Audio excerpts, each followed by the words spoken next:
Straight ahead on WBKB, Governor Whitmer makes a plea to Michiganders. Plus, the Plaza Pool building is getting old and could be in line for a makeover in our weekly bridge update. You are watching Thunder Bay News Network. WBKB News at 6 starts now. This is WBKB News at 6. An in-depth look at news, weather, and sports. From hard-hitting news stories to local events, we're there with coverage you can count on. You're watching WBKB News at 6. Good evening and thank you for joining us. I'm Tyler Cruz. Happy Friday, everyone. Governor Gretchen Whitmer asked Michiganders to voluntarily suspend some activities due to a rise in COVID-19 cases statewide. In her first formal press conference in 3 weeks, the governor addressed the surge in COVID cases and spoke on the progress the state is making in vaccinations. Over the past week, Michigan is reporting the highest case rate in any state in the United States. According to the health department's data, 70% of the cases are the British B.1.1.7 variant, and most outbreaks are occurring in schools. And that's why I'm calling on high schools to voluntarily go remote for 2 weeks past spring break. Calling on youth sports to voluntarily suspend games and practices for 2 weeks. And I'm strongly encouraging all Michiganders to avoid dining indoors. Whitmer also says she has been communicating with the Biden administration, asking for a greater supply of vaccines to combat the surging cases in Michigan. Because anyone who looks at a COVID map knows Michigan is unquestionably a national hotspot right now. My team and I have been in regular conversation with the National COVID Response Team, and we have asked for more vaccines. The state is currently reporting 7,834 cases today, with 26 deaths. Alpena Public Schools wasted no time responding to Governor Whitmer's recommendation to voluntarily suspend some activities. APS asked family and students to stay vigilant with the safety protocols of masking, social distancing, and hand washing. Superintendent David Rabideau says they have developed additional COVID mitigation strategies that have helped them since the beginning of the school year. We also have altered our schedules to reduce the amount of time that our elementaries are in the building, and made some other changes there for all of the levels to allow for enhanced cleaning and disinfecting. Rabideau says this is the area he feels people have most concern. He says as a result of their vigilance, there's been very little evidence of the virus being transmitted in the schools. Here's meteorologist Ellie Morrison with a first check of the weather. Ellie, I can't tell if these clouds are coming or going. Tyler, we are seeing those clouds producing some showers, even a couple of thunderstorms across the area. We're seeing some of that lightning being detected in parts of Iosco County. This is heading up towards the north, so will be affecting places along US 23 up towards Oscoda and Greenbush as these heavier showers that are over Iosco County make some progress up towards the north. And we're also seeing a pocket of some heavier showers up towards areas just east of Presque Isle, now heading out over Lake Huron. So as we take a look at future radar, it's going to show us what we can expect through the rest of this evening. Pulses of showers tracking up towards the north and then out of our area. We are going to start Saturday with dry weather throughout northeast Michigan during the morning and afternoon. Then another storm system moving in from the south will bring more chances of showers. I'll let you know when to expect the wet weather over the weekend, and also a look at how much rainfall we could be seeing between now and the end of the weekend coming up later in the newscast.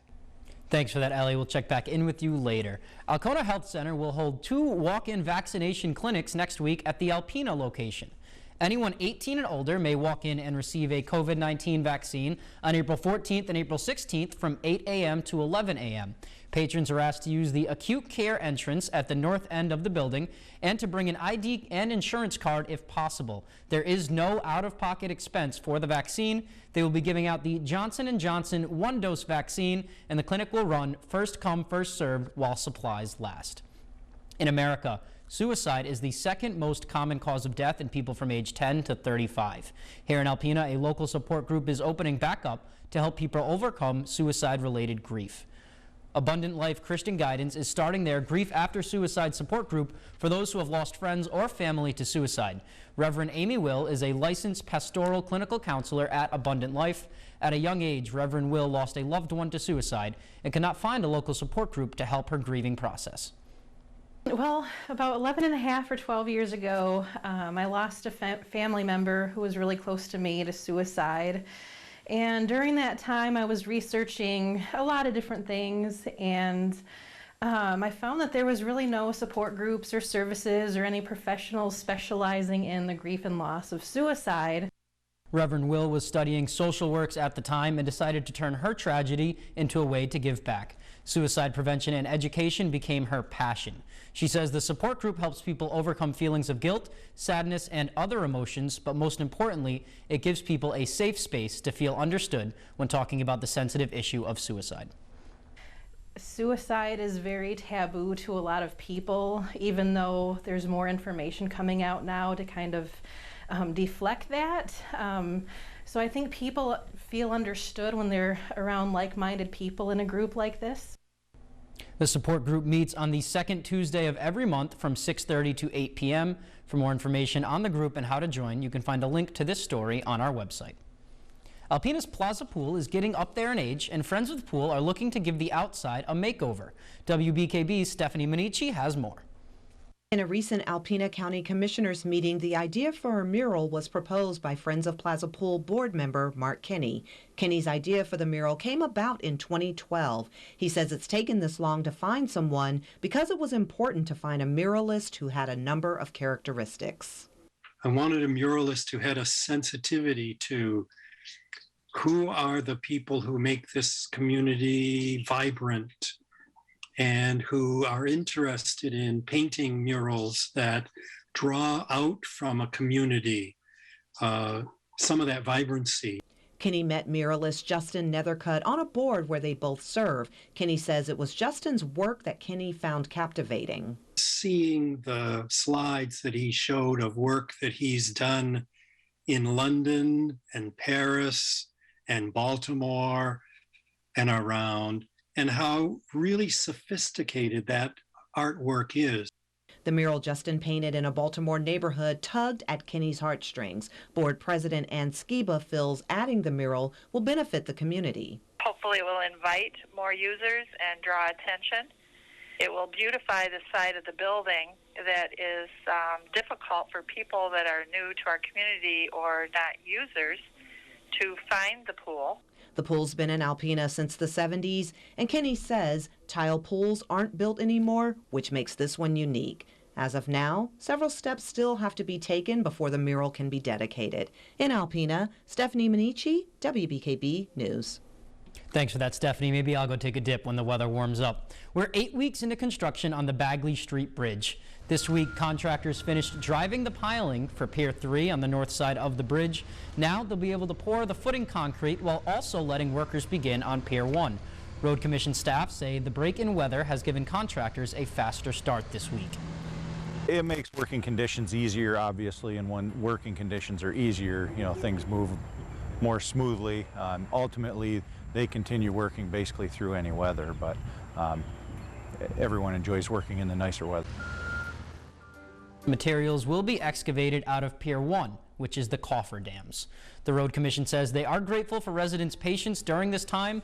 Construction is still on schedule for a late November, early December completion.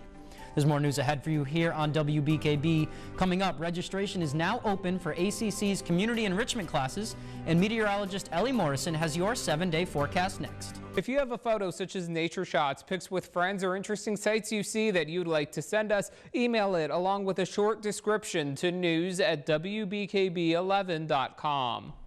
Those are some big birds for such a little birdhouse. Coming up on WBKB News, Britain's Prince Philip passed today at 99 years old, and Jake Vanderbrook will have the latest in sports. Stay tuned.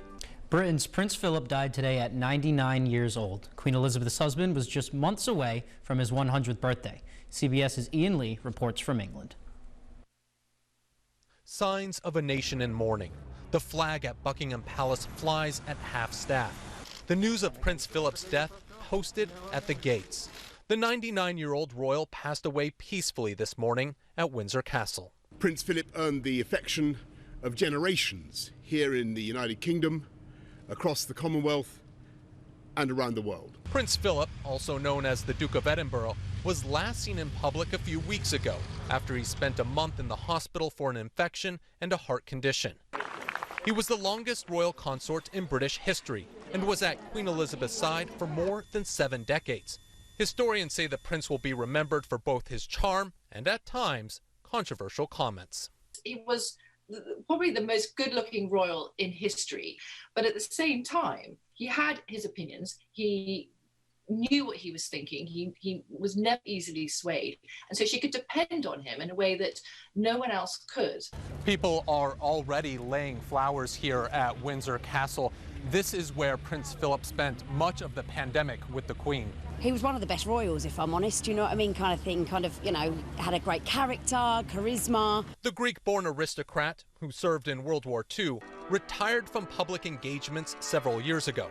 He carried out more than 20,000 of them on behalf of the Crown. Ian Lee, CBS News, Windsor, England. And the world mourns that loss from England. Alpena Community College's outreach classes are back. Dr. Lori Jacoviak, or Dr. Jack, will be the first presenter in ACC's Community Enrichment Program this year. She'll be teaching attendees how to recognize medical emergencies in their pets and how to respond to them properly. ACC spokeswoman Jess Hasselin says the class will also have a segment on medical scams. It's really important to make sure that the medication that you're giving your pets is coming from a reputable source, because unfortunately there's some companies that might try and sell stuff that's not the best for your pet. The class runs on Wednesday, April 14th from 6 to 8 p.m. For safety, class capacity isn't as large as previous years. You will find registration information for this class and the enrichment program on our website. Sports is coming up next, but first, Jake Vandenbroek is here with a preview. Jake, what's going on today? Hey, Tyler, coming up next in sports, we'll reveal our top play of the winter sports season. You don't want to miss that. And for the first time this season, the Tigers will hit the road as they'll be in Cleveland. Let's start a 3-game series against the Indians. Keep it here, ladies and gentlemen, because sports is coming.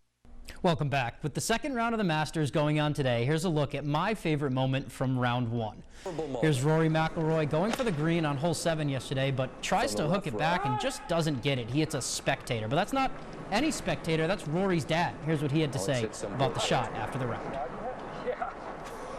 That's, in fairness, it was where I was trying to turn it off. Did they not? Perfect shot. It was dead straight. But I think he was okay. I don't think he didn't limp away. He walked away pretty swiftly, so that was all right. I don't say this often while watching professional golf, but that was one of those times where I can say, hey, I can do that.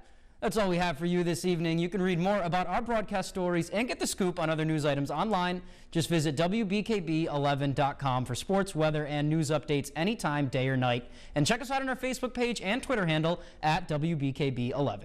Be sure to catch us back here tonight at 11 with Kent Davis. Have a good weekend.